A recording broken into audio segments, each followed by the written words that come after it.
Satyabama Institute of Science and Technology, Chennai and Sriperumbudur. ரொம்பவும் சந்தோஷமாக இருக்குது, அளவில்லாத சந்தோஷமாக இருக்குது. ரெட்ரோ ஹீரோ கார்த்திக் சுப்ராஜ், சந்தோஷ் நாராயணன் இவங்க தயாரிப்பில் உருவான இந்த படம் மாபெரும் வெற்றி பெற வேண்டும் என்று முதல்லையே என்னுடைய வாழ்த்துக்களை தெரிவிச்சுக்கிறேன். சூர்யாவுக்கு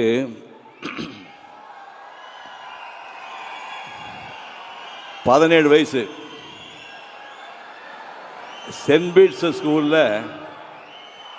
ஃபைனல் இயர் படிச்சுட்டு இருந்தார். இப்போ வீட்டுக்கு ஒரு ஜோதிடர் வந்தார், சொந்தக்காரர் தான், ஜோதிடர் வந்தார். 2 பசங்க ஜாதகத்தை கொடுங்க அப்படின்னாங்க.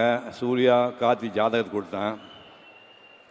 பார்த்துட்டு இந்த பையன் கலைத்துறையில் பெரிய ஆள வருவான் அப்படின்னாரு.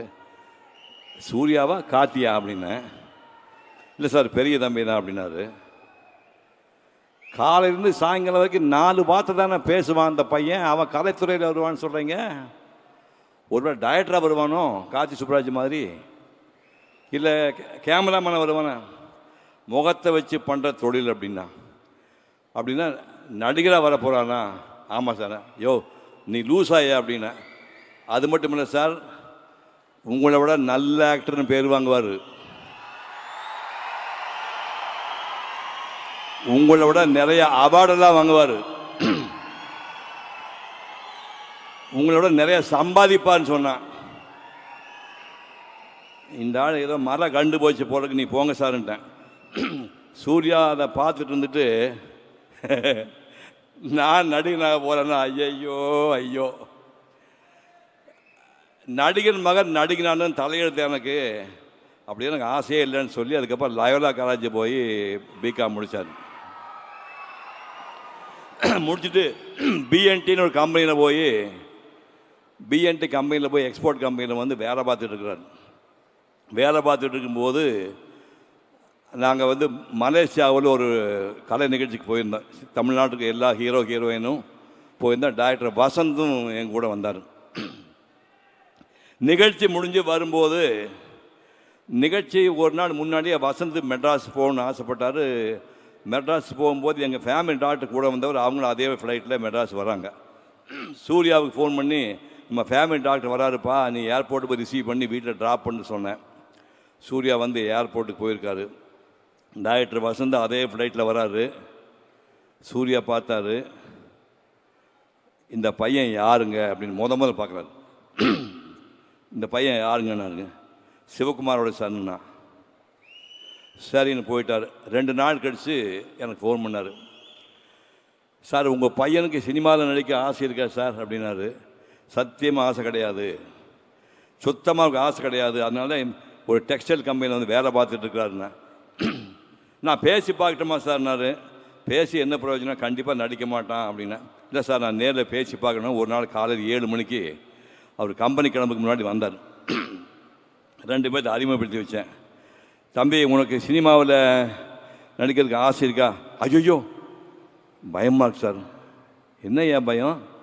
25 வருஷமாக உங்கள் அப்பா சினிமா நடிச்சிட்டு இருக்கிறாரு, அவர் உங்கள் வீட்டிலே இருக்காரு, அவர் பார்த்து பயப்படுங்க நீ? இல்லைங்க எனக்கு சினிமா பற்றி ஒன்றும் தெரியாது, எங்களுக்கு எதுவுமே தெரியாத பையன்தான் வேணும் அப்படின்னு விட்டாங்க. 3 நாள் யோசனை பண்ணார். ஒரு அட்டெம்ப்ட் பண்ணி பார்ப்போம், ஒர்க் அவுட் ஆச்சுன்னா பார்ப்போம், இல்லைன்னா பழையபடி கம்பெனிக்கு வந்துடலாம்னு சொன்னார். மேக்கப் டெஸ்ட்டுக்கு Mani Ratnam producer, Vasanth sir director, makeup டெஸ்ட்டுக்கு கூட்டிகிட்டு போகிறாங்க அந்த பையனை. நான் ஃபோன் பண்ணி மணிரத்னங்கிட்ட பேசினேன். சார் சிவகுமார் பையன்னு நீங்கள் ரொம்ப கற்பனையெல்லாம் பண்ணி எதிர்பார்த்துடாதீங்க, சினிமா பற்றி எதுவுமே அவனுக்கு தெரியாது. அவன் 22 வயசு வரைக்கும் மெட்ராஸ் கூட என் ஷூட்டிங் எதையுமே பார்த்ததில்லை. நல்லா ஞாபகம் வச்சுங்க, மெட்ராஸில் என் ஷூட்டிங் சூர்யா பார்த்ததே கிடையாது. நீங்கள் மேக்கப் டெஸ்ட் பண்ணி பார்த்து ரொம்ப எதிர்பார்த்தேன் சார், உங்கள் பையன் ஏமாற்றிட்டேன் சாரி அப்படின்னு திருப்பி அனுப்பி ரிஜெக்ட் பண்ணிங்கன்னா அவன் லைஃப் வீணாக போடு, இப்போவே அனுப்பிடுங்கண்ணே. we have 200% confidence in him, we'll take care of him அப்படின்னு சொல்லி டெஸ்ட் எடுத்து ஓகே பண்ணிட்டாங்க. நேருக்கு நேர் படம் ரிலீஸ் ஆச்சு. அந்த முதல்ல கேட்டீங்கல்ல அவள் வருவாளா, அவள் வருவாளா பாட்டு, அந்த பாட்டு ஷூட் பண்ணியாச்சு. அந்த படத்தை பார்த்து டைரக்டர் ஒரு வார்த்தை சொன்னார், இந்த க்ளோஸ்அப்பில் இருக்கிற சூர்யா கண்கள் வந்து தமிழ்நாட்டுக்கு பெண்கள் தூக்கத்தை தொலைக்கக்கூடிய கண்கள். டேய், இந்த கண்கள் தமிழ்நாட்டு பெண்கள் தூக்கத்தை கலைக்க போகுதுடான்னு சொன்னார்.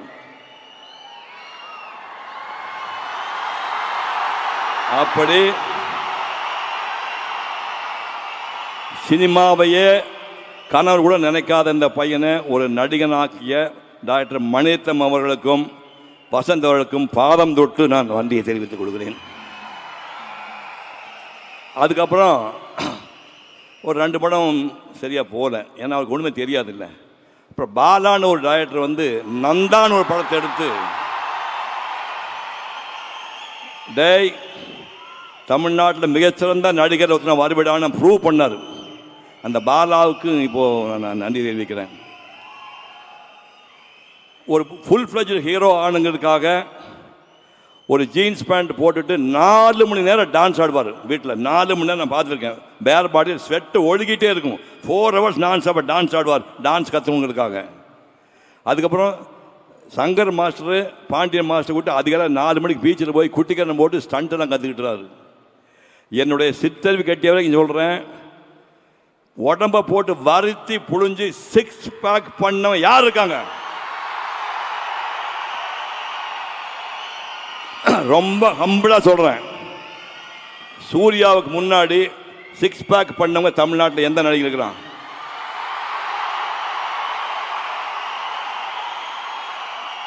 இல்ல, அதுக்கு அப்புறம் யாரா பண்ணியிருக்காங்களா?